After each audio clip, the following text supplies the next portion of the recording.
뉴스에 시작합니다. 저는 동정민입니다. 북한이 우리 남쪽으로 오물이 담긴 풍선을 날려보냈습니다.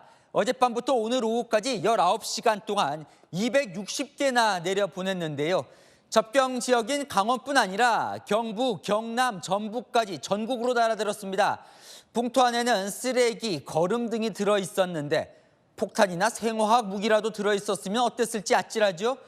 얼마 전까지만 해도 내려오고 있다고 했었는데 지금 어떤 상황인지 접경 지역 경기 파주에 나가 있는 취재 기자 연결해 보겠습니다.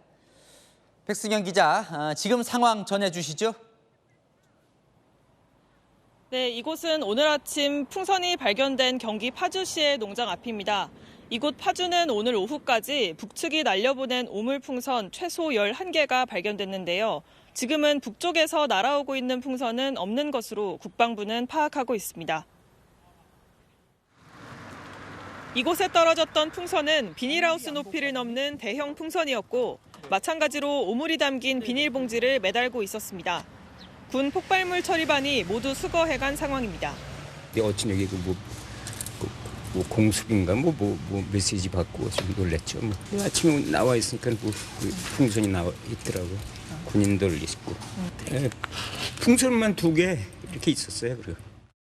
오물풍선은 어젯밤 9시부터 오늘 오후 4시까지 19시간 동안 날아왔습니다. 전국적으로 최소 260개가 발견됐습니다.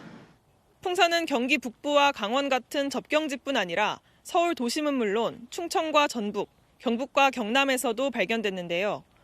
국방부는 북한이 서부전선을 중심으로 10곳 미만의 접경지에서 풍선을 날려보낸 걸로 보고 있습니다. 풍선은 북서풍을 타고 멀게는 경남 거창까지 날아갔습니다. 한참 서가 봤어요. 머리 있는 대로 날아오더라고요. 달도 안쪽 환하게 있는데 그 뭐가 달저트로 날아오더라고요. 국방부는 현재로서는 상황이 일단락된 걸로 보고 있지만 북풍이 불면 다시 날아올 수 있을 것으로 보고 있습니다. 국방부는 풍선을 발견하면 접근하지 말고 신고를 해달라고 밝혔습니다. 지금까지 경기 파주시에서 채널A 뉴스 백승현입니다. 이 북한이 날린 오물풍선은 서울의 한복판이죠. 이 광화문 서울 종부 종합청사의 옥상에도 떨어졌습니다. 이 용산 대통령실과도 직선거리로 불과 4km 정도 떨어진 곳이죠. 서울 도심 지역만 10곳 정도가 뚫린 건데 군은 사실상 속수무책이었습니다. 김세인 기자입니다. 서울 종로구 헌법재판소 앞 도로. 한가운데 출입 통제선이 쳐져 있고 군과 소방 관계자들이 무언가를 주의 깊게 살펴봅니다. 북한이 날려보낸 오물풍선입니다. 풍선이 터지면서 길 한복판에 쓰레기가 나뒹굽니다. 사무실에 앉아 있는데 펑 소리가 나더라고요. 그래서 교통사고가 나오고 나와보니까 이렇게 터져 있더라고. 보니까 쓰레기, 오물 뭐 이런 것들이에요. 정리가 돼서 조금 다행인 걸로 생각하고 굉장히 그때는 좀 떨렸어요. 왜냐하면 그런 현장을 처음 봤어요. 오물풍선의 서울 중심가가 그대로 뚫린 겁니다. 현재 앞 도로뿐 아니라 심지어 서울 정부청사의 옥상에 풍선이 정확히 떨어지는 등 서울 종로와 마포, 강서, 노원 등 10곳 정도에서 풍선이 발견됐습니다. 정부 서울 종합청사는 용산 대통령실과 직선거리로 불과 4.6km밖에 떨어져 있지 않습니다. 우리 군은 서울로 풍선이 날아드는 걸 사실상 무방비로 지켜만 봤습니다. 풍선 안에 생화학 물질 등이 담겨 있었다면 속수무책으로 위험에 노출될 수밖에 없었던 겁니다. 군 관계자는 풍선을 왜 격추하지 않느냐는 질문에 추적 관찰하는 게 원칙이고 따로 매뉴얼은 없다고 설명했습니다. 군이 수거한 물체는 관련 기관에서 정밀 분석을 거칠 예정입니다. 채널A 뉴스 김세인입니다. 어젯밤 11시 34분 경기도 주민들 깜짝 놀라셨을 겁니다. 야외 활동을 자제하라는 재난 안전 문자가 울렸기 때문이죠. 공습 예비경보 문구까지 있어서 전쟁이 난 줄 알았다는 주민들도 있었습니다. 당시 상황을 서창우 기자가 들어봤습니다. 하얀색 풍선 1개가 나무에 걸려 있습니다. 비닐봉지에는 내용물을 알 수 없는 무언가가 담겨 꽁꽁 묶여 있습니다. 풍선을 발견했다는 첫 신고가 들어온 건 어젯밤 10시 17분쯤입니다. 경기도는 밤 11시 34분쯤 재난 안전 문자를 발송했습니다. 대남 전단으로 추정되는 미상물체가 식별됐다며 야외 활동을 자제해달라는 내용이었습니다. 파주와 고양, 연천 등 경기 지역 13곳에 발송됐습니다. 알림이 너무 크게 와서 진짜 큰일이 일어나는 건가? 우리는 더군다나 이제 파주 지역이다 보니까 조금 무서웠고 그래서 전쟁이 일어나는 줄 알았어요. 풍선 내용물이 무엇인지 정확히 몰라 불안감은 더 컸습니다. 풍선이 있어서 여러 사람들 운동하다가 한 10분 정도는 그것만 주시했어요. 뭐 미사일이 떨어졌나, 뭐 걔네들이 자꾸 이제 쏘니까 걔 실수해서 떨어졌나. 심지어 영문으로 된 재난 문자에는 공습 위기 경보를 뜻하는 문구까지 담겨 있어 불안감을 키웠습니다. 각종 커뮤니티를 중심으로 무슨 일이냐, 전쟁이 난 줄 알았다는 글이 잇따랐고 소방서에는 상황을 묻는 문의 전화가 쇄도하기도 했습니다. 채널A 뉴스 서창호입니다. 북한은 오물풍선 살포 이후 GPS 전파 교란 공격도 시도했습니다. 이 GPS를 보고 운항하는 우리 선박들 바짝 긴장해야 했습니다. 김용성 기자입니다. 북한이 GPS 전파 교란 공격을 시작한 것은 오늘 오전 5시 50분쯤입니다. 북한 강령군과 옹진군 인근에서 남쪽을 향해 GPS 교란 전파를 쏜 겁니다. 교란 전파는 10시 40분에서야 끝이 나 공격은 5시간 남짓 이뤄졌습니다. 우리 정부 관측 결과 북한의 이번 전파 강도는 최대 마이너스 70데시벨 밀리와트인 것으로 나타났습니다. 전문가들은 평소 북한의 공격 강도와 비교해 이번 공격이 약 100배 더 강했다고 평가했습니다. 마이너스 70dB이면 굉장히 큰 거예요. 그 핸드폰이나 또 차에 달고 다니는 그 GPS는 그보다 더 작은 신호를 잡아요. GPS 전파 교란이 발생하면 우리 선박들은 해상에서 위치를 파악하기 어려워지는 등의 불편을 겪습니다. 해양수산분 동안 연평, 강화, 파주, 인천 해상에서 GPS 전파 교란이 발생했다며 인근을 지나가는 선박에게 주의를 당부했습니다. 다행히 현재까지 해당 지역에서 피해 사례가 접수된 것은 없는 것으로 알려졌습니다. 특히 GPS 전파 공격은 북한이 어제 저녁 9시부터 살포한 오물풍선이 우리 쪽에 도달한 새벽 시간에 맞춰 진행됐습니다. 우리 측에 관심을 사기 위한 의도적인 도발이란 분석이 나옵니다. 치부를 빨리 사람들이 있게 만들고 자기들이 새롭게 이슈를 주도하는 그런 국면으로 넘어가기 위해서 합동참모본부는 GPS 교란으로 인한 군사작전에 제한 사항은 없으며 유관기관과 실시간 대응 태세를 유지하고 있다고 밝혔습니다. 채널A 뉴스 김용성입니다.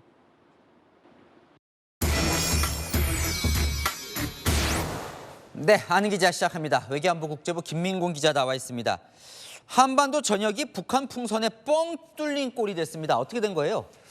네, 북한은 어젯밤 9시쯤부터 260개가 넘는 대남 풍선을 날려보냈습니다. 쉽게 말해 휴전선으로 불리는 군사분계선 이북 수킬로미터 지역에서 풍선을 띄운 것으로 전해지는데요. 살포 지점은 10곳 미만으로 주로 서부 전선에 집중된 것으로 파악이 됐습니다. 우리 군은 오늘 오후 4시부터 더 이상 풍선이 넘어오지 않았다고 밝혔는데요.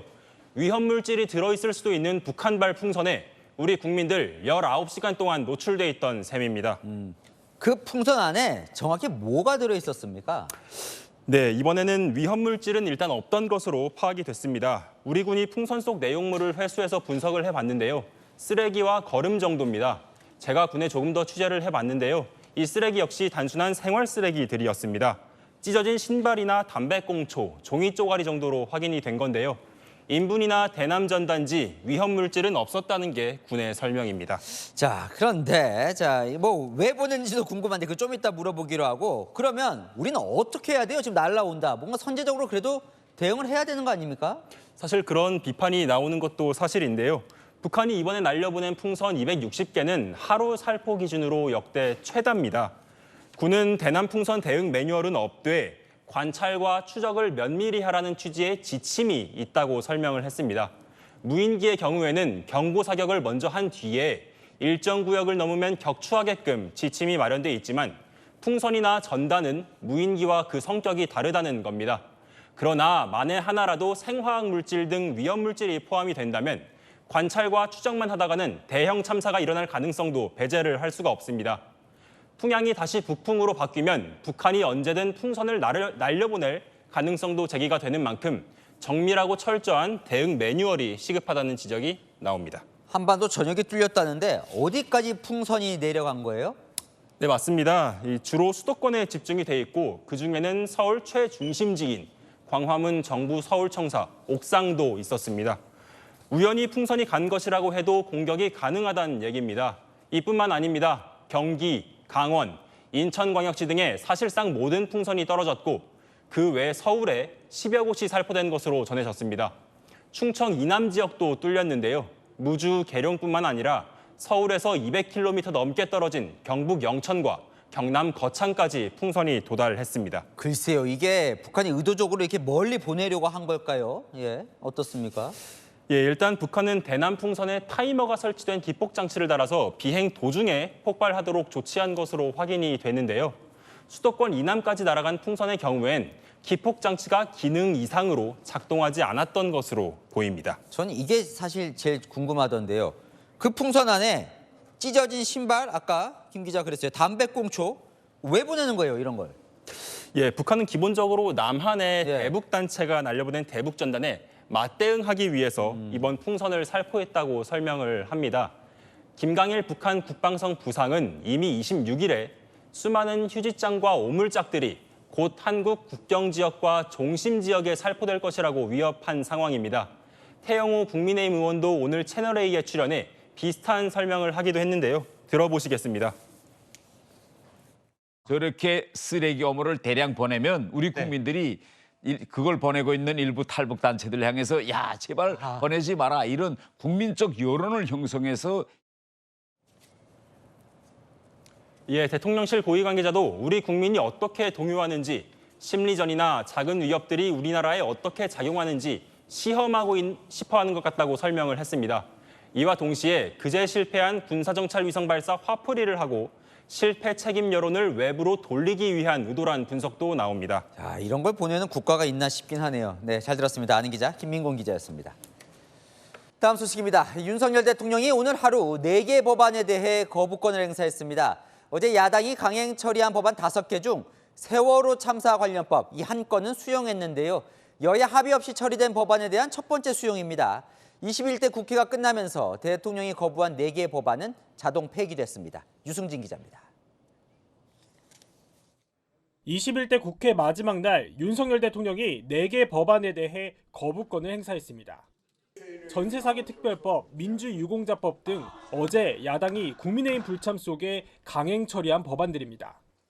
충분한 사전 협의와 공감대 없이 통과된 법률안이 국민들에게 부담을 줄 것이 자명한 상황에서 이번 조치가 불가피하다는 점을 윤 대통령이 21대 국회에서 거부권을 행사한 법안은 14개로 늘었습니다. 다만 윤 대통령은 야당이 강행 처리한 법안 중 세월호 피해 지원법 개정안을 수용했습니다. 세월호 참사 피해자의 의료비 지원 기한을 5년 연장하는 내용으로 대통령실 고위 관계자는 피해 지원을 단순히 연장하는 법안까지 거부하기는 어렵다고 말했습니다. 거부권 행사를 건의하는 국무회의가 열리던 그 시각, 민주당은 용산 대통령실 앞에서 규탄 기자회견을 열었습니다. 묻지마 거부권 행사, 윤석열 대통령 규탄한다. 규탄한다. 규탄한다. 규탄한다. 10번의 거부권도 모자라 또 거부권을 행사하겠다는 대통령, 이게 정상입니까? 국민의힘은 야당의 화살을 돌렸습니다. 숫자는 곧 거대 야당의 입법 폭주의 가늠자가 된다, 이렇게 생각합니다. 정상적으로 합의가 되고 진행이 되면 거부권 행사할 일이 아마 없지 않을까 이렇게 생각합니다. 대통령이 거부권을 행사한 법안은 국회에서 재표결을 해야 하지만 21대 국회가 오늘 종료되면서 4개 법안도 자동 폐기됐습니다. 채널A 뉴스 유승지입니다. 윤석열 대통령이 한국을 국빈 방문한 UAE 모하메드 대통령과 정상회담을 했습니다. 아랍 국가 처음으로 이 포괄적 경제 동반자 협정을 체결하고 선박을 수주하는 의향서도 체결했습니다. 송찬욱 기자입니다. UAE 파병부대 아크 부대원 400여 명이 모하메드 UAE 대통령 차량 행렬이 들어오자 경례합니다.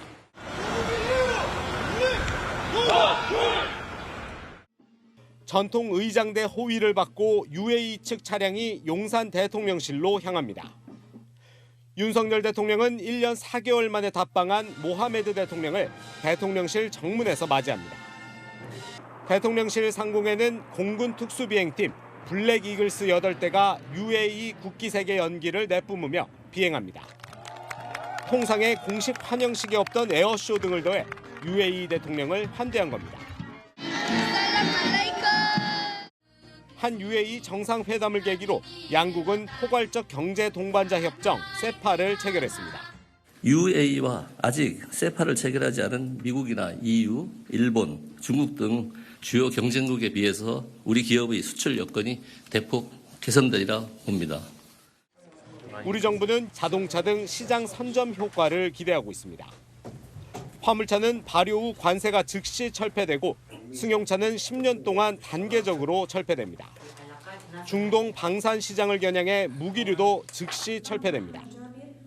최소 2조 원 규모의 UAE LNG 선박 수주를 위한 LNG 운반선 건조 의향서도 양국은 체결했습니다. 채널A 뉴스 송찬호입니다. 한동훈 전 비대위원장이 띄운 지구당 부활, 여당 내 여론이 확산되고 있습니다. 나경원, 윤상현 등 이 당권 주자들도 찬성하고 나섰는데요. 한동훈 전 위원장, 이 지구당 부활이 부정한 정치 자금으로 이어지진 않을까 우려 목소리가 나오자 내가 차떼기 수사검사였는데 시대가 바뀌었다는 뜻을 전한 것으로 알려집니다. 이세진 기자입니다. 오늘 오후 여의도 당사를 찾은 국민의힘 원외위원장들. 한 목소리로 지구당 부활을 요구했습니다. 정치 신인들이나 청년들이 제도권 안으로 진입하는 데 있어서 투명하고 공정하게 이렇게 좀 정치 활동을 할 수 있도록 열자. 정치개혁 이슈로 아주 지금 현 시점에서의 시의적절한 논의다. 원외 낙선 인사들도 현역 의원처럼 사무실을 두고 후원금을 받아 정치 활동을 할 수 있는 공간을 열어줘야 한다는 겁니다. 한동훈 전 비대위원장이 띄운 지구당 부활 의견에 당권 주자들도 힘을 실었습니다. 나경원 당선인은 원외위원장을 해보니 현실을 알겠더라며 법 개정 필요성을 얘기했고 안철수 의원도 의원들과 형평성 차원에서 현실화해야 한다고 찬성 의사를 내비쳤습니다. 법안 발의도 예고했습니다. 지구당 부활을 위해서 두 가지 법안을 준비해서 발의를 하려고 그래요. 검사 시절 지구당 폐지의 계기가 된 한나라당 차떼기 사건을 수사했던 한 전 비대위원장은 그때는 폐지가 정치개혁이었지만 시대가 바뀌어 지금은 부활이 정치개혁이라고 주장한 것으로 파악됐습니다. 하지만 영남권 현역 의원들은 시큰둥한 분위기입니다. 한 PK 지역 의원은 내 지역구에 상대당 지구당이 활동하는 걸 누가 좋아하겠느냐며 법안 통과는 쉽지 않을 것이라고 전망했습니다. 채널A 뉴스 이세진입니다. 더불어민주당도 내일 화답하듯 지구당 부활법을 발의합니다. 이 당원 권한 강화에도 도움이 된다는 판단인데요. 이재명 대표 대선 가도에도 긍정적이라는 이야기가 당내에서 나옵니다. 전민영 기자입니다. 더불어민주당 김영배 의원이 22대 국회 개원 첫날인 내일 이른바 지구당 부활법을 1호 법안으로 대표 발의합니다. 지구당을 부활시켜 후원회를 설치하고 급여를 받는 상근자 1명을 임명하는 게 핵심 내용입니다. 후원금 모금 한도액은 지구당 한 개당 연 5천만 원으로 제한했습니다. 예전에 지구당 폐지가 될 때 돈 먹는 하마로 비판을 많이 받았는데요. 연간 5천만 원 정도 규모로 후원금의 규모를 확 줄이고 대신에 투명성을 높여서 시민 참여의 기반이 될 수 있도록. 민주당 내에서도 지구당 부활 목소리가 커지고 있습니다. 지역 당원들과의 소통 창구로 지구당을 쓸 수 있다는 겁니다. 당원 권리를 중시하는 강성 친명 더민주혁신회의도 추진할 걸로 알려졌습니다. 원외 정치인들은 지역당 부활에 대해서 필요하다라고 주장하고 있는 거지. 사무실 하나는 낼 수 있는 정도는 해줘야 되지 않느냐. 이재명 대표의 대권 가도에도 도움이 된다는 분위기입니다. 지구당이 생기면 험지로 분류되는 영남권에도 원외 위원장이 후원회를 두고 활동할 수 있어 영향력을 키울 수 있다는 겁니다. 지구당 부활도 우리 중요한 과제입니다. 21대 국회 당시 중앙선거관리위원회는 당 대표에 의한 사당화를 우려하며 이를 방지할 수 있어야 찬성한다는 조건부 의견을 낸 바 있습니다. 채널A 뉴스 전민영입니다. 네, 제22대 국회가 내일 시작됩니다. 민주당은 21대 검수완박보다 더 센 안을 준비 중입니다. 아예 검찰청 자체를 없애는 안을 검토 중인데요. 구자준 기자가 취재했습니다. 민주당 검찰개혁 TF가 검찰의 수사 기소권을 완전 분리하는 법안을 7월까지 만들겠다고 밝혔습니다. 검찰청을 폐지하는 방안도 검토 중입니다. 검찰청은 폐지하고 별도의 조직인 공소청을 신설하자 라는 방안입니다. 이 방안의 장점은 정치 검찰의 어떤 연속성을 한번 단절시킬 필요가 있다라는 것과 검찰청을 없애고 기소만 담당하는 공소청을 새로 만들거나 검찰청을 유지하되 기소권만 남기고 수사권을 경찰이나 중대범죄수사청에 넘기는 안을 검토 중입니다. 민주당은 검찰개혁을 김영삼 정부 때 군사조직 하나회 해체에 빗대기도 했습니다. 검찰은 개선이 불가능한 집단입니다. 바뀌지 않습니다. 검찰을 완전히 재구조화해서 어쩌면 검찰이라는 명칭 자체를 바꿔야 할지도 모릅니다. 21대 국회에서 검수완박으로 충돌했던 여야. 국민독박, 저임대박, 검수완박 반대한다. 반대한다. 반대한다.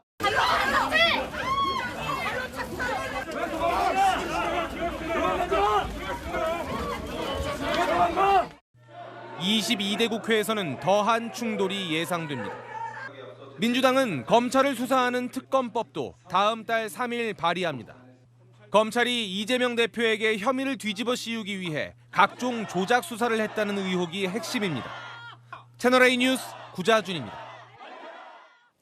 국회의장 경선 후폭풍에 2만 명 탈당 사태가 이어졌던 민주당, 당원들을 달래기 위한 대책을 꺼냈습니다.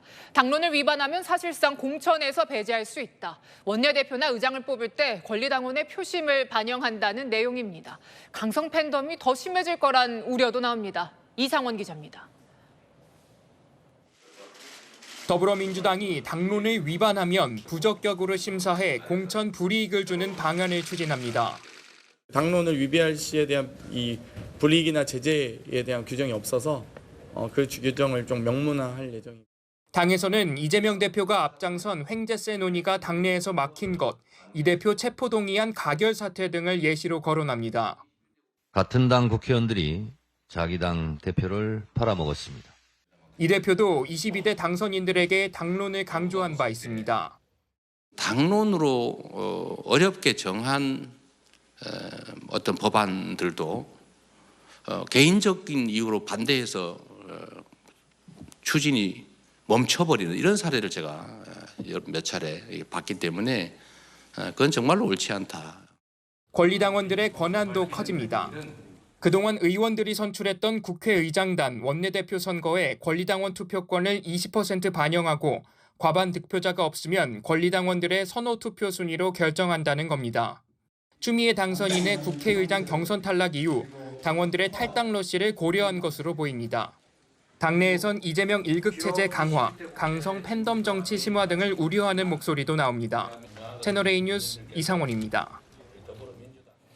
최상병 사건 자료를 경찰에서 회수하던 날 윤석열 대통령이 이종섭 당시 국방부 장관과 세 차례 통화한 걸 두고 민주당은 수사 외압의 스모킹 건이라며 공세 수위를 높였습니다. 박근혜 전 대통령 탄핵의 결정적인 계기가 된 태블릿 PC에 비유하는 발언도 나왔습니다. 정현주 기자입니다. 더불어민주당이 최상병 사망 사건과 관련해 결정적인 내용이 수사에서 나오고 있다고 공격했습니다. 대통령은 왜 국방부 장관에게 직접 전화했을까? 박근혜 정권 탄핵 때 태블릿 PC처럼 윤석열 정권 탄핵의 스모킹 건이자 트리거가 될 것인지. 대통령 개인 전화로 이종섭 국방부 장관에게 전화를 했다고 하는데요. 대통령과 국힘당은 이제 막다른 골목에 왔습니다. 공수처 수사 과정에서 윤석열 대통령이 지난해 8월 2일 이종섭 당시 국방부 장관과 세 차례 18분 40초간 통화한 내역이 나온 것으로 확인됐습니다. 그날은 국방부가 최상병 사망 사건 조사 보고서를 경북경찰청으로 이첩했다 회수한 날입니다. 민주당은 그날 박정훈 전 해병대 수사단장의 보직 해임 과정이나 조사 보고서 회수 과정에 대통령 통화가 영향을 줬을 가능성을 의심하고 있습니다. 이 전 장관은 대통령 외압설에 선을 그은 바 있습니다. 대통령 경로라든지 혐의자 제외하라고 외압을 했다든지 이것은 전부 사실이 아니고요. 이 전 장관 측은 오늘도 대통령의 경로를 접한 사실이 없으며 대통령실 그 누구로부터도 사단장을 빼라는 말을 들은 적이 없다는 입장을 냈습니다. 민주당은 대통령의 통화 사실을 앞세워 최상병 특검법 압박 수위를 더 높일 예정입니다. 채널A 뉴스 정혜주입니다. 조금 전 검찰 인사가 발표됐습니다. 주목됐던 김건희 여사 의혹 수사팀 부장검사 2명은 유임됐습니다. 이 반면 지휘부인 차장검사는 윤석열 대통령과 함께 근무했던 인사로 채워졌습니다. 공태현 기자입니다. 김건희 여사 명품백 수사팀 실무진이 유임됐습니다. 법무부는 오늘 오후 검찰 중간 간부 인사를 발표했습니다. 먼저 단행된 검찰 고위 인사로 공석이던 김건희 여사 명품백 수수 의혹 지휘부인 중앙지검 1차장에는 박승환 차장검사, 도이치모터스 사건을 지휘하는 4차장에는 조성원 검사가 임명됐습니다. 예상대로 김건희 여사 수사 실무진인 형사일부 부장검사와 반부패이부 부장검사는 유임됐습니다. 박 차장 검사는 윤석열 대통령이 검찰총장 시절 대검찰청 범죄수익 환수과장으로 보좌했고, 조 차장 검사는 국정농단 특검팀에서 윤 대통령과의 함께 근무한 이력이 있습니다. 조 차장 검사는 이창수 서울중앙지검장과 이재명 더불어민주당 대표의 성남FC 불법 후원금 수사를 함께한 경력도 있습니다. 문재인 전 대통령 전사위의 타이 이스타제 특혜 채용 의혹을 수사하던 이승학 전주지검 형사 3부장 검사는 대장동 로비 의혹 등을 수사하는 중앙지검 반부패 3부장으로 발탁됐습니다. 김건희 여사 수사 지휘부 교체를 놓고 법무부와 마찰을 빚었던 이원석 검찰총장의 임기는 오늘 9월까지입니다. 그 전에 사건이 마무리될지 주목됩니다. 채널A 뉴스 공태현입니다. 네, 윤수민 기자와 여랑야랑 시작합니다. 첫 번째 주제 보겠습니다. 간만에 두 사람이네요. 네, 뭐 때문입니까? 네, 바로 축구 때문에입니다. 네, 총선 이후 이천수 선수가 처음으로 본인의 SNS에 원전 장관을 도운 이유를 밝혔는데요.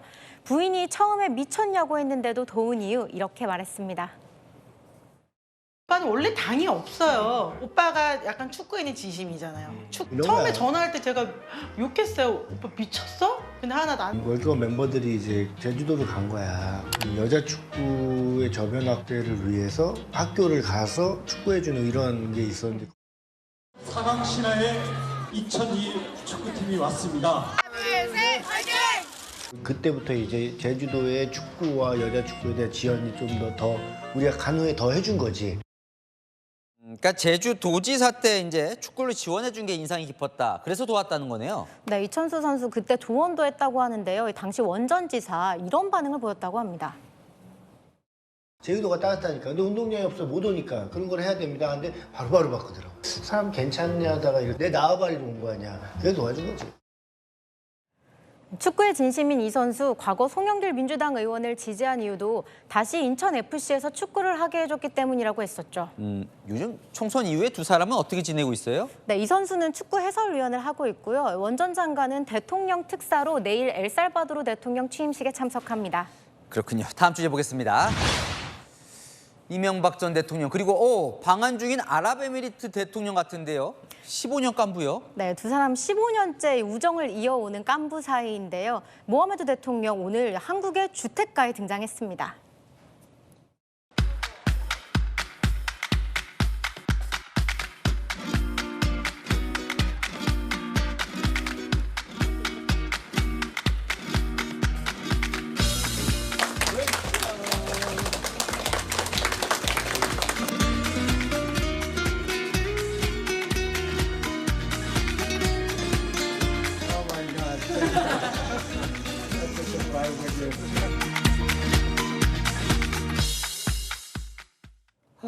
이명박 전 대통령 집에 찾아간 건데 상당히 드문 장면이네요. 네, 현직 국가 정상이 그것도 순방 중에 전직 대통령의 집을 찾아가는 건 전례가 없는 일이라고 하더라고요.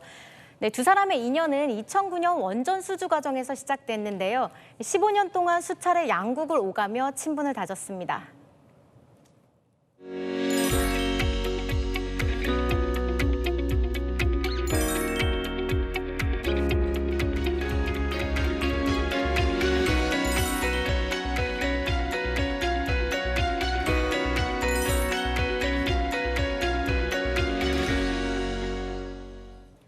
네, 모하메드 대통령은 퇴임 후 2번이나 이명박 전 대통령을 UAE로 초청하기도 했죠.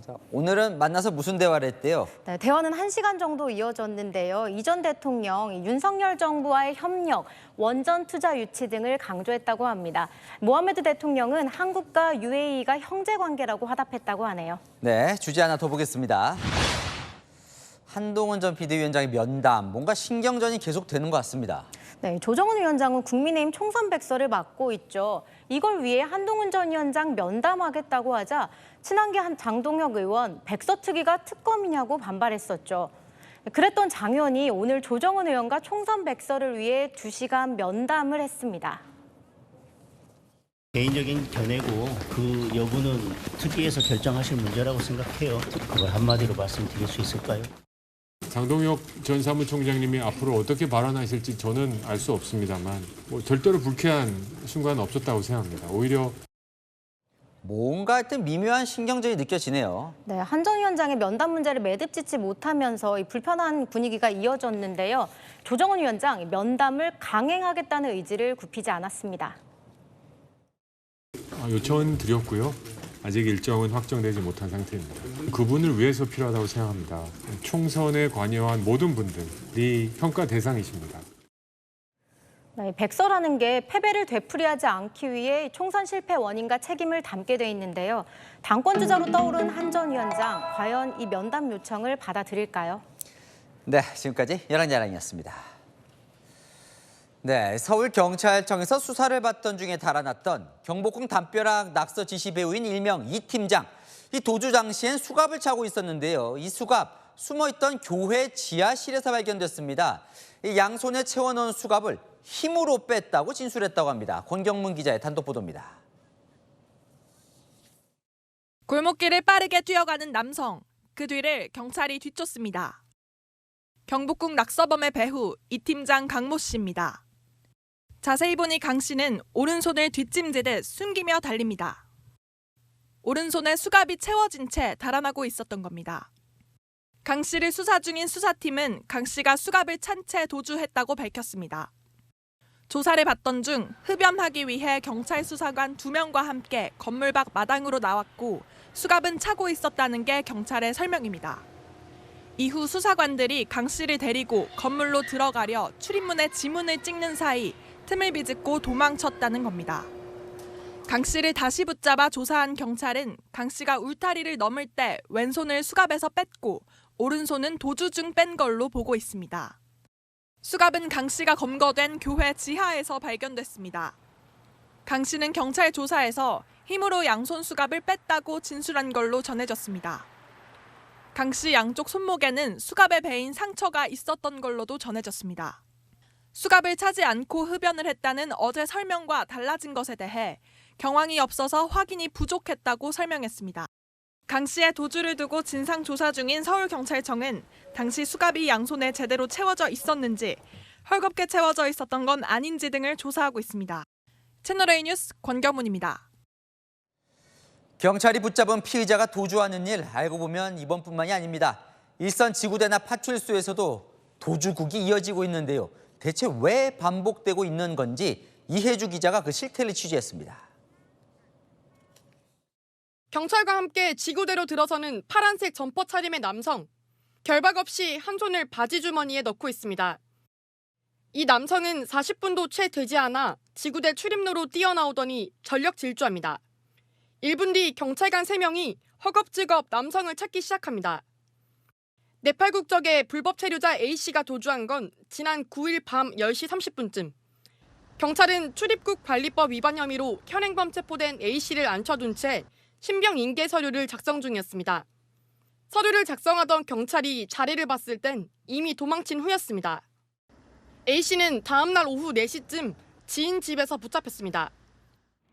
8일엔 다른 경찰서에서 절도 혐의로 현장 조사를 받던 피의자가 도망 3시간 만에 붙잡히기도 했습니다.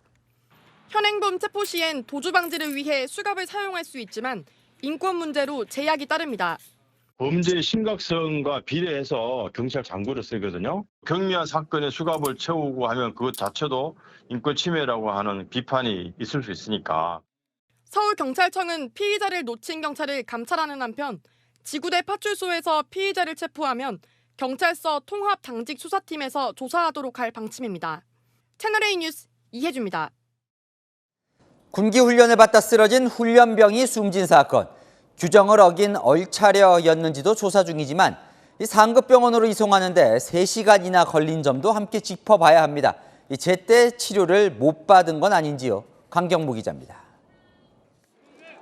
군기훈련을 받다 쓰러진 훈련병이 속초의료원에 도착한 건 오후 6시 50분쯤. 당시 체온이 41도를 넘고 다발성 장기부전 증상을 보이는 위험한 상황이었습니다. 군의관하고 와가지고 이제 기초검사 여러 가지 하고 보니까 상당히 이제 중증 상태였어요. 상급병원 이송이 필요하다고 판단한 의료진. 원주 세브란스 기독병원과 강릉 아산병원에 전원을 요청했습니다. 그런데 훈련병을 받을 수 없다는 답변이 돌아왔습니다. 간 시술이 필요한 상황인데 당시 저희 병원이 안 되는 상황이어가지고 수도권 쪽으로 가셔야 된다 이렇게 말씀을 하셨대요. 강릉 아산병원 역시 처음엔 안 된다고 했다 재차 요청에 전원을 받아들였습니다. 68km 거리를 달려 도착한 시간은 오후 9시 40분쯤. 속초의료원에 온 지 3시간 가까이 지난 뒤였습니다.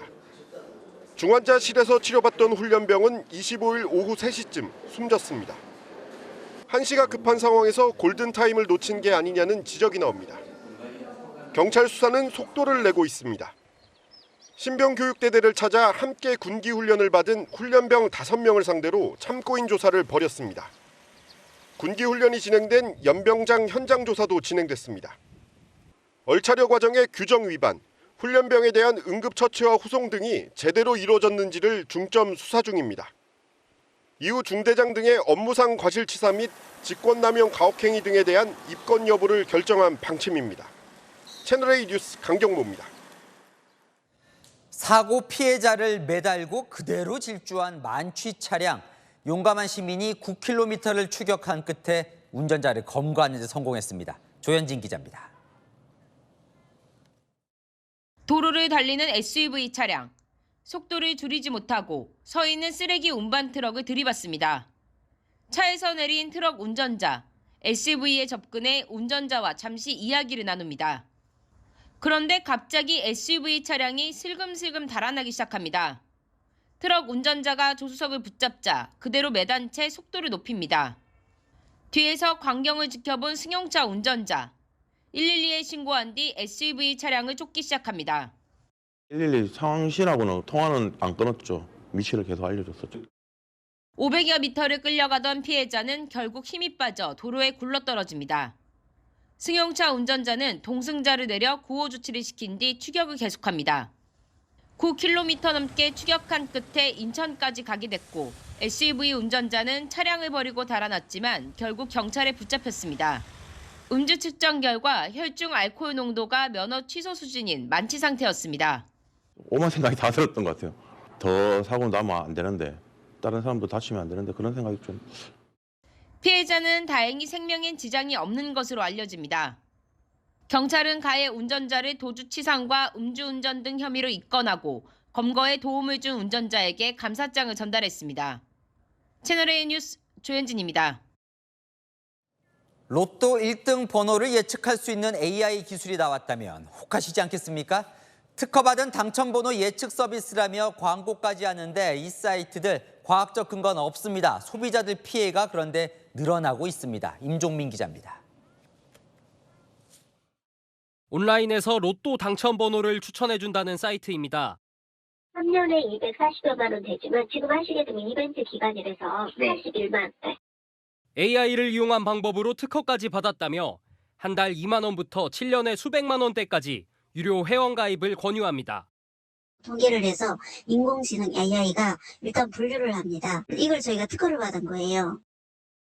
네, 직접 결제를 해보니 이렇게 당첨 확률이 높다는 로또 번호를 알려줍니다. 하지만 과학적 근거는 없습니다. 당첨되지 않으면 돈을 돌려준다는 말을 믿은 피해자는 770만 원을 돌려받지 못했습니다. 나오지도 않는데 이거 환불해 주셔야 되는 거 아니냐. 조금만 더 기다려 주시라. 몇 번을 미루더라고요. 전화를 했더니 다 불통이고 안 돼서. 최근 5년 사이 접수된 로또 예측 서비스 피해는 약 1,900건입니다. 특히 지난 2년 사이 크게 늘었습니다. 또 당첨 확률을 높여준다는 것은 이제 과학적으로 구현할 수가 없고 이 비상식적인 효과면 이제 자연 법칙에 위배되는 발명이므로 이제 특허받을 수는 없습니다. 불황 심리를 파고든 로또 예측 서비스로 소비자들의 피해가 계속되고 있습니다.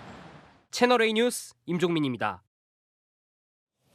네, 가자지구 남부 라파의 인구 밀집 지역이 공습을 받아서 60명 넘게 숨졌는데요. 미국은 아직 레드라인을 넘은 건 아니다라며 이스라엘 지원 방침 변하지 않을 거라고 밝혔습니다. 권갑구 기자입니다. 형체도 알아보기 어려울 정도로 텐트가 검게 타버렸고 잔해에선 여전히 연기가 피어오릅니다. 시민들은 담요 하나 겨우 건져 피란갈 채비를 합니다. 야전병원엔 아이얼은 할 것 없이 목발을 짚고 있습니다. 팔레스타인 가자지구 남부 라파의 민간인 피난 지역 모습은 처참하기 짝이 없습니다. 사흘 전엔 화재로 최소 45명이 숨졌고 어제는 폭격으로 최소 21명이 잇따라 목숨을 잃었습니다.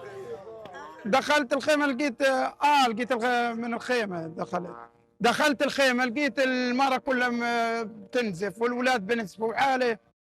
국제사회는 이스라엘의 소행이라며 비판하고 있지만 이스라엘 측은 사흘 전 화재는 2차 폭발로 인한 것이고 어제 폭격은 이스라엘과 관계없다고 주장했습니다. 민간을 겨냥한 의도적 공습이 아니라는 겁니다.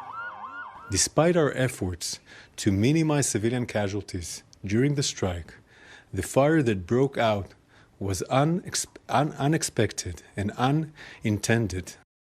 사상자가 다수 발생했지만 미국은 무기 지원을 중단할 수 있다고 언급한 레드라인까지는 넘지 않았다며 관망하는 태도를 보이고 있습니다. But everything that we can see tells us that they are not moving in a major ground operation in population centers in the center of Rafah. 뉴욕타임스는 미 정부가 분명하게 기준을 정하지 않고 있다며 사망자에 대한 책임을 피하긴 어려울 것이라고 비판했습니다. 11월 대선을 앞둔 조 바이든 대통령이 유대계와 아랍계 표심을 의식한 행동이란 분석도 제기됩니다. 채널A 뉴스 권갑구입니다. 미국 오하이오주에서 가스폭발 사고로 건물이 무너져 내렸습니다. 은행 직원 등 2명이 실종되고 7명이 다쳤습니다. 남영주 기자입니다. 갑자기 대로변 건물 아래서부터 희뿌연 연기가 솟구치고 건물 파편은 순식간에 사방으로 튑니다. 현지 시각 어제 오후 미국 오하이오주 소도시 영스타운의 한 건물에서 가스 폭발이 일어났습니다. 이 사고로 은행 근무자 등 2명이 실종됐고 7명이 다쳤습니다. 사고가 발생한 건물은 100년 전쯤 지어진 이 도시의 랜드마크입니다. 건물 1층엔 은행이 있고 나머지 층은 아파트로 사용된 것으로 알려졌습니다. 현재 폭발 충격으로 1층은 내려앉은 상태입니다. 현지에선 건물의 구조적 문제 때문에 수색을 중단한 상태로 전해졌습니다. 아직 정확한 사고 원인은 알려지지 않았습니다. Dominion is out here. They're doing assessment of all their equipment to find out if it was a gas leak. But as of right now, all I know for sure is that there was an explosion. 현지 소방 당국은 정확한 폭발 원인을 조사하고 있습니다. 채널A 뉴스 남영주입니다. 네, 미국에서 완전 자율주행 기능을 켜고 달리던 테슬라가 열차에 돌진했습니다. 빨간불이 켜진 철도 건널목의 신호등을 감지하지 못한 겁니다. 얼마나 아찔한 상황이었는지 확인해 보시죠. 정현우 기자입니다. 안개가 자욱한 도로. 앞이 잘 보이지 않지만 차는 속도를 줄이지 않고 내달립니다. 앞에 신호등은 빨간불이 켜졌고 열차가 철로를 지나가지만 차는 멈출 생각이 없습니다. 기차와 충돌 직전 오른쪽으로 방향을 틀면서 가까스로 대형 사고를 피했습니다. 사고는 현지 시각 지난 8일 미국 오하이오주에서 발생했는데 당시 운전자는 테슬라의 완전 자율주행, 일명 FSD를 켜놓고 주행 중이었습니다. 사고를 겪은 차주는 지난 6개월 동안 비슷한 사고가 한 번 더 있었다며 장거리 운전을 해야 해 어쩔 수 없이 자율주행 기능을 썼고 한동안 다른 문제가 없어 믿었다고 말했습니다. 하지만 신호등을 감지 못하고 그대로 달려가는 바람에 직접 브레이크를 밟고 운전대를 옆으로 돌려야 했다고 토로했습니다.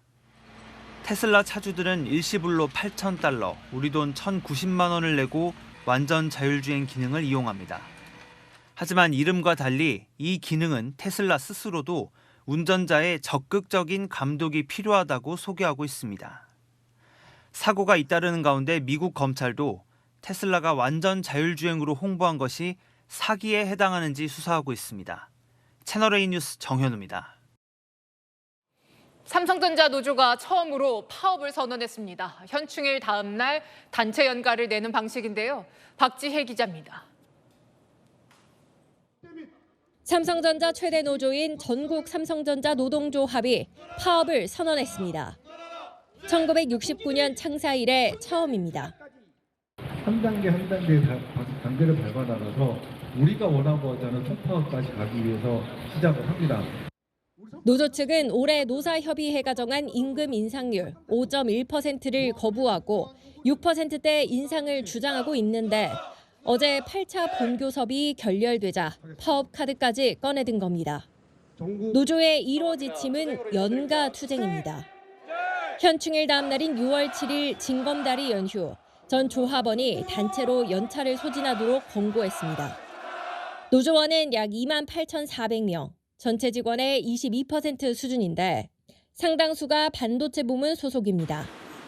지난해 반도체 부문은 약 15조 원의 적자를 냈는데 간신히 회복하는 국면에서 파업이 현실화되면 타격이 불가피합니다.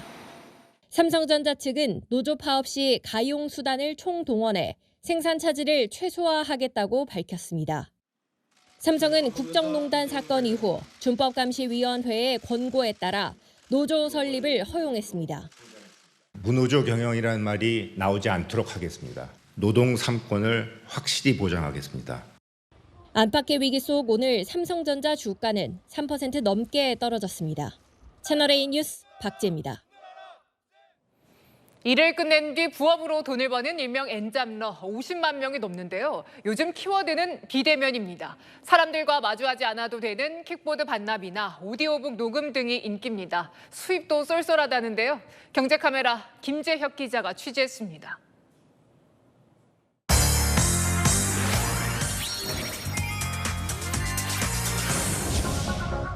휴대전화 앱으로 주차장에서 공유 차량을 찾아냅니다. 흠집은 없는지 점검한 뒤 이용자가 원하는 장소로 차를 가져다 줍니다. 이렇게 짧은 거리는 거의 다 4, 5천 원부터 시작을 해가지고. 직장 출퇴근 전 거리와 시간만 맞으면 언제든 짬을 내 비대면으로 일할 수 있어 인기입니다.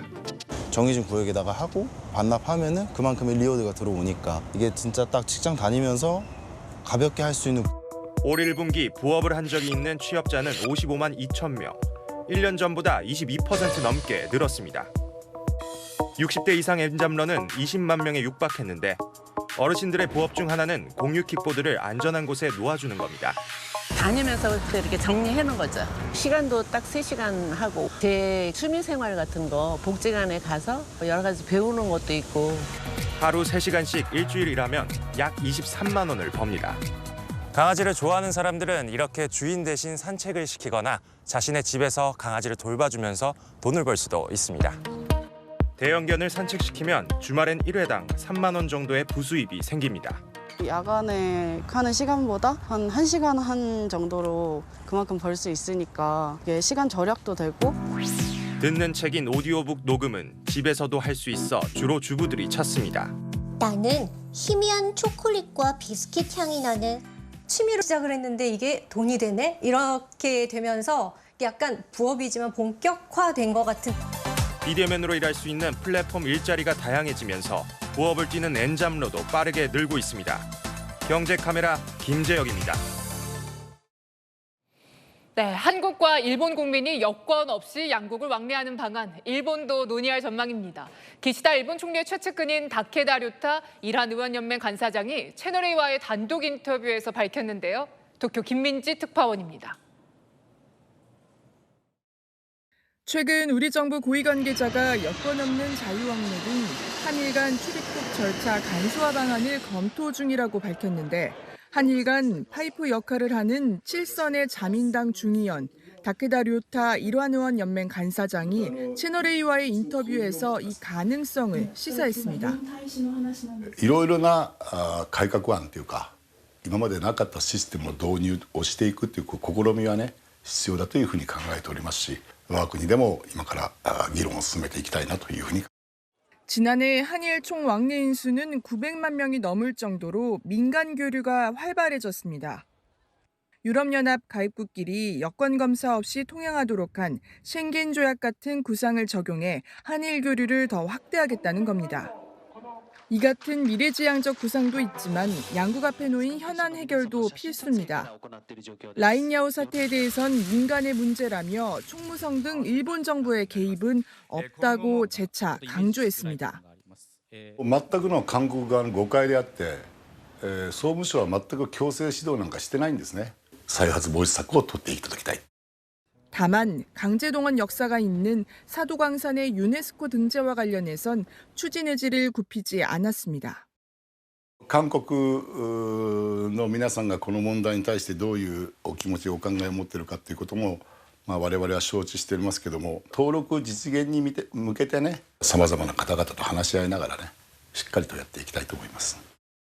다케다 간사장은 내년 한일 국교 정상화 60주년을 앞둔 가운데 1998년 김대중 오부치 파트너십 선언 그 이상의 관계를 맺는 것이 목표라고 밝혔습니다. 도쿄에서 채널A 뉴스 김민지입니다. 배우 이정재가 주연을 맡은 스타워즈 시리즈가 다음 주 공개되는데요. 출연 제안을 받은 게 아직도 믿기지 않는다는 이정재. 이번 시리즈는 앞선 시대가 배경이라는 게 재미 포인트라고 했습니다. 조현선 기자입니다. 스타워즈 시리즈 에콜라이트 공개가 일주일 앞으로 다가왔습니다. 전 세계 홍보 행사가 이어지는 가운데 주연을 맡은 배우 이정재도 영국 런던에서 동료 배우들과 함께했습니다. 지금까지 나왔었던 스타워즈의 시대보다 훨씬 더 윗시대의 배경을 가지고 있기 때문에 1세대 제다이라고 볼 수 있죠. 예, 그게 아마 가장 좀 재밌는 포인트인 것 같아요. 오징어 게임으로 세계적인 배우로 떠오른 뒤 이번에 다시 한번 세계 영화계의 중심에 선 이정재. 스타워즈란 이야기는 무엇보다 특별했습니다. 처음에 스타워즈에 출연할 수 있다는 제안을 받아서 정말 믿겨지지가 않았고 초등학교 때 이 동네 담벼락에 붙어있는 그 스타워즈 포스터를 보고서 정말 너무 궁금했어요. 실제로 그 스타워즈를 처음 봤을 때 그 첫 장면서부터가 압도적이었어요. 마스터 소울 역할을 맡아 과거 제다이를 치열하게 분석했습니다. 기존까지 나왔었던 모든 제다이들의 캐릭터와 마스터 소울과 싱크로율이 어떤 지점들이 있는지를 찾는 것이 저 또한 중요한 작업 중에 하나였고, 에콜라이트는 1999년 개봉한 스타워즈 에피소드 1보다 100년 앞선 시점을 다룬 내용입니다. 에콜라이트는 다음 달 5일 공개됩니다. 채널A 뉴스 조현선입니다.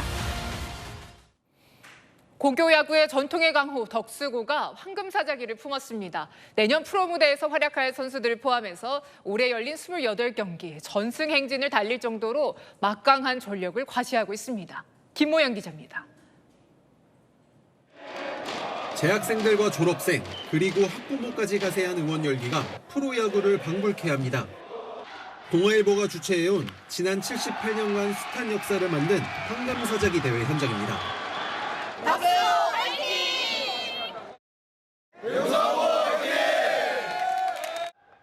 덕수고는 1회부터 착실하게 점수를 쌓았습니다. 상대의 실책이 나오자 곧바로 점수를 뽑아냈습니다. 적시타를 쳐낸 박준수는 결승전 최고의 스타였습니다. 2대 0으로 앞서던 5회에도 적시타를 때려내면서 경기는 석점 차로 벌어집니다. 대구 상원고는 반전을 노렸지만 5회 등판한 덕수고 에이스 정현우의 투구는 위력적이었습니다. 5이닝 동안 1패 안타에 삼진 5개, 프로야구 신인드래프트 1라운드 후보의 진가를 제대로 보여줬습니다. 결국 차곡차곡 점수를 쌓은 덕수고가 4대 0으로 승리를 거뒀습니다. 지난 2017년 이후 7년 만에 황금사자기 우승입니다. 오늘 2타점에 이번 대회 6할 3푼 6리, 절정의 타격감을 선보인 덕수고 3학년 박준순이 MVP가 됐습니다. 샌디에고 김하성 선수 넓은 수비 범위하고 강한 어깨를 담고 싶어가지고. 덕수고는 황금사자기 7회 우승으로 경남고와 함께 공동 2위에 올랐습니다. 채널A 뉴스 김호영입니다. 네, 야구 역사상 장타 1위라고 하면은 베이브 루스가 떠오르죠. 기록의 주인공이 바뀌게 됐습니다. 미국 메이저리그가 과거 흑인 리그의 기록을 통합하면서 흑인 선수가 최고 거포가 된 겁니다. 이현영 기자입니다.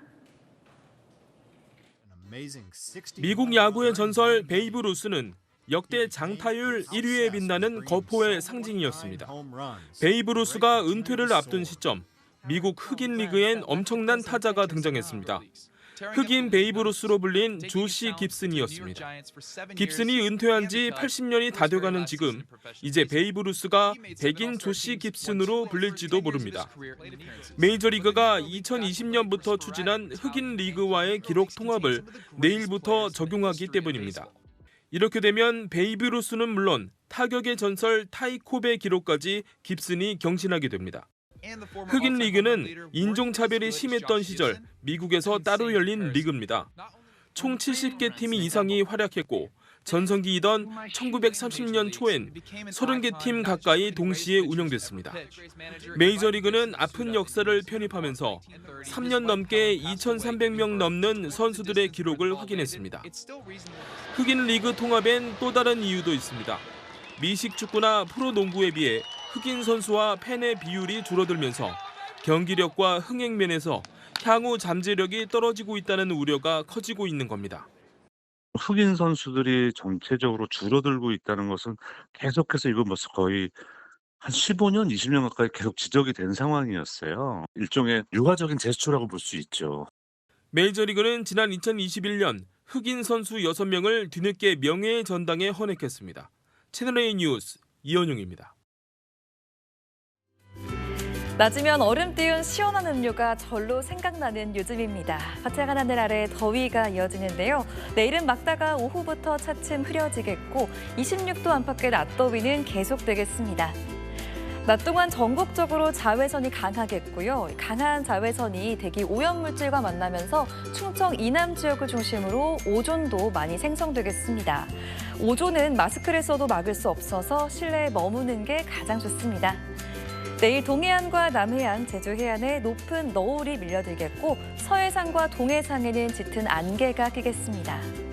내일 기온은 전국이 17도 안팎에서 시작되겠습니다. 낮 동안 서울 26도, 전주 27도, 대구는 28도까지 빠르게 오르겠습니다.